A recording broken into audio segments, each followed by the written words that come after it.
তো ফ্রেন্ড সবাই একটু ভালো আছেন? তো ফ্রেন্ড আমি কোন থেকে ব্যাটিং নেবো দিছি।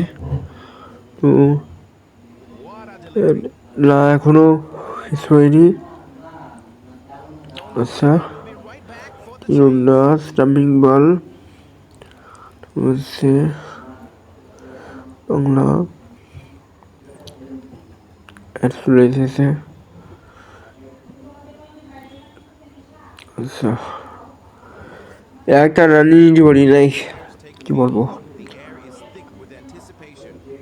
এখন।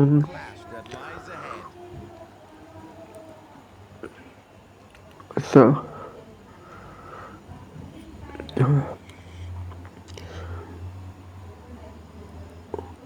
হ্যাঁ ইয়েস, অনেক উপরে হয়েছে। এখন আমার খালি রানই লাগবে, রান।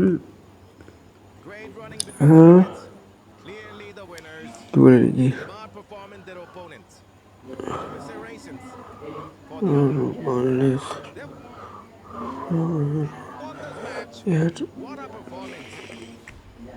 আচ্ছা তো ভালো থাকবেন এবং আজকে গুড বাই এবং টেক কেয়ার, আল্লাহ হাফেজ।